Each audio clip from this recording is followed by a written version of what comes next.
अध्याय का नाम है अध्याय 6 विनिर्माण। और इसमें हम इसका पूरा रिवीजन टाइप का करेंगे। आपको उद्योगों का कितने वर्गों में बांटा गया है इसके बारे में बताएंगे। तो विनिर्माण क्या कहलाता है, तो सुनना ध्यान से। जिनमें वे उद्योग जिन कच्चे माल का प्रयोग कच्चे माल को मशीनों की सहायता से अधिक मूल्यवान पदार्थों में या माल में परिवर्तित किया जाता है, उसे हम विनिर्माण कहते हैं। अब निर्माण कहाँ पर होता है? फैक्ट्रियों में, उद्योगों में। तो उद्योगों को कितने वर्गों में बांटा गया है? तो उद्योगों को मुख्यतः 5 वर्ग हैं। ये देखिए, आप देख रहे हैं 5 वर्गों में बांटा गया है। कच्चे माल के स्रोत के आधार पर, प्रमुख भूमिका के आधार पर, पूंजी के आधार पर, स्वामित्व के आधार पर और कच्चे तथा तैयार माल के आधार पर। ठीक है, तो कितने वर्गों में बांटा गया है? 5। कच्चे माल के स्रोत के आधार पर, भूमिका के आधार पर, पूंजी के आधार पर, स्वामित्व के आधार पर और कच्चे तथा तैयार माल के आधार पर। पहला देखिए, कच्चे माल के स्रोत के आधार पर उद्योग 2 प्रकार के हो रहे हैं, कृषि आधारित उद्योग और खनिज आधारित उद्योग। इनकी परिभाषा सुनना क्या है कृषि आधारित उद्योग की। वे उद्योग जिन्हें कच्चा माल कृषि से प्राप्त होता है। किससे प्राप्त हो रहा है? कृषि से। तो वे उद्योग जिन्हें कच्चा माल कृषि से प्राप्त होता है, उन्हें हम कृषि आधारित उद्योग कहते हैं। वे उद्योग जिन्हें कच्चा माल कृषि से प्राप्त होता है, उन्हें हम कृषि आधारित उद्योग कहते हैं, जैसे गन्ना उद्योग, तेल उद्योग, कॉफी उद्योग, चाय उद्योग आदि। समझ लो, तुम्हारे विधान समझ लो। वे उद्योग जिन्हें कच्चा माल खनिजों से प्राप्त होता है, वे उद्योग जिन्हें कच्चा माल कहां से प्राप्त हो रहा है? खनिजों से प्राप्त होता है, उन्हें हम खनिज आधारित उद्योग कहते हैं, जैसे लोहा इस्पात उद्योग, एल्युमिनियम उद्योग, पेट्रो रसायन उद्योग आदि।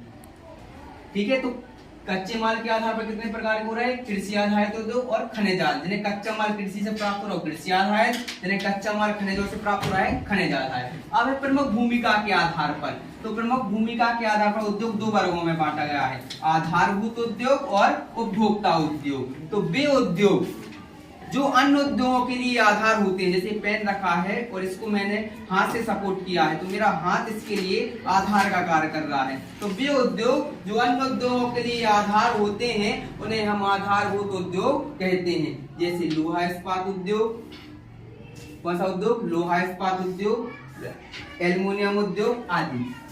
और उपभोक्ता उद्योग, तो वे उद्योग जो लोगों की दैनिक आवश्यकताओं की दैनिक आवश्यकताओं की पूर्ति करने का कार्य करते हैं, उन्हें हम उपभोक्ता उद्योग कहते हैं, जैसे चीनी उद्योग, कागज उद्योग, पंखा उद्योग आदि। तो वे उद्योग जो लोगों की दैनिक आवश्यकताओं को पूरा करने का कार्य करते हैं, उन्हें हम उपभोक्ता उद्योग कहते हैं। अगला है पूंजी के आधार पर। पूंजी मतलब पैसे, निवेश के आधार पर। तो पूंजी के आधार पर उद्योगों को 2 वर्गों में बांटा गया है, एक तो लघु उद्योग, दूसरे बड़े पैमाने के उद्योग। लघु उद्योग क्या कहलाता है? वे उद्योग जिनको शुरू करने में या जिनके शुरू होने में 1 करोड़ से कम का निवेश लगता है, 1 करोड़ से कम की राशि आती है, उन्हें हम कहते हैं लघु उद्योग, जैसे खिलौना उद्योग। ठीक है, तो वे उद्योग जिनको शुरू करने में 1 करोड़ से कम की राशि आती है, उन्हें हम लघु उद्योग कहते हैं, जैसे खिलौना उद्योग, डेयरी उद्योग आदि। और बड़े पैमाने के उद्योग, वे उद्योग जिनमें 1 करोड़ से अधिक का निवेश होता है, उन्हें हम बड़े पैमाने के उद्योग कहते हैं, जैसे मशीन उद्योग हो गया, कार उद्योग हो गया, ये सब बड़े पैमाने के उद्योग हैं। अगला है मोस्ट आईएमपी है स्वामित्व के आधार पर। अधिकतर परीक्षाओं में यही पूछा जाता है, स्वामित्व के आधार पर उद्योगों को कितने वर्गों में बांटा गया है। तो स्वामित्व के आधार पर उद्योग 4 प्रकार के होते हैं, निजी उद्योग, सार्वजनिक उद्योग, संयुक्त उद्योग और सहकारी उद्योग। निजी उद्योग क्या है? तो वे उद्योग जो किसी निजी व्यक्ति के स्वामित्व में होते हैं और उसके द्वारा ही इसका संचालन एवं प्रबंधन किया जाता है, उसे हम निजी उद्योग कहते हैं, जैसे टाटा, रिलायंस, महिंद्रा, ये सब कौन से उद्योग हैं? निजी उद्योग।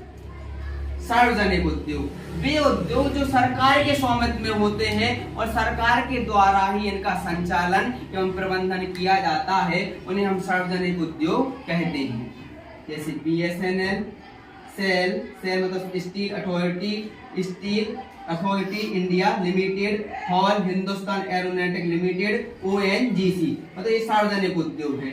तो वे उद्योग जो सरकार के स्वामित्व में होते हैं उन्हें हम सार्वजनिक उद्योग कहते हैं। संयुक्त उद्योग, वे उद्योग जो सरकार तथा किसी व्यक्ति विशेष के समूहों के द्वारा मिलकर चलाए जाते हैं उन्हें हम संयुक्त उद्योग कहते हैं। वे उद्योग जो सरकार और व्यक्तियों के समूहों के द्वारा मिलकर चलाए जाते हैं उन्हें संयुक्त उद्योग कहते हैं। जैसे ऑयल इंडिया लिमिटेड, ठीक है, ये संयुक्त उद्योग है। सहकारी उद्योग, तो वे उद्योग जिनका स्वामित्व कच्चे माल की पूर्ति करने वाले उत्पादक, ध्यान से सुनना सहकारी उद्योग की परिभाषा, वे उद्योग जिन पर स्वामित्व कच्चे माल की पूर्ति करने वाले उत्पादक, श्रमिकों या दोनों के हाथ में होता है उन्हें हम सहकारी उद्योग कहते हैं। जैसे महाराष्ट्र का चीनी उद्योग, केरल का नारियल उद्योग आदि, ये सहकारी उद्योग को उदाहरण। आखिरी है कच्चा तथा तैयार माल के आधार पर उद्योगों को कितने वर्गों में बांटा है? तो कच्चे तथा तैयार माल के आधार पर उद्योगों को 2 वर्गों में बांटा गया है, एक तो भारी उद्योग और एक हल्का उद्योग या हल्के उद्योग। तो वे उद्योग जो अधिक भार वाले कच्चे माल का प्रयोग करके अधिक भारी वस्तु का क्या करते हैं? निर्माण करते हैं, उन्हें हम भारी उद्योग कहते हैं। जैसे लोहा इस्पात उद्योग आदि। और कच्चे माल के तथा हल्के उद्योग कौन से कहलाते हैं? तो वे उद्योग जो कम भार वाले कच्चे माल का प्रयोग करके कम भार वाली वस्तुओं का निर्माण करते हैं या हल्की वस्तुओं का निर्माण करते हैं, उन्हें हम हल्के उद्योग कहते हैं। जैसे खिलौना उद्योग आदि। एक बार सुन लीजिए, भारी उद्योग, वे उद्योग जो अधिक भार वाले कच्चे माल का प्रयोग करके अधिक भार वाली वस्तु का निर्माण करते हैं, उन्हें हम भारी उद्योग कहते हैं। जैसे लोहा इस्पात उद्योग। और वे उद्योग जो कम भार वाले कच्चे माल का प्रयोग करके कम भार वाली वस्तुओं का निर्माण करते हैं, उन्हें हम हल्के उद्योग कहते हैं। जैसे खिलौना उद्योग आदि।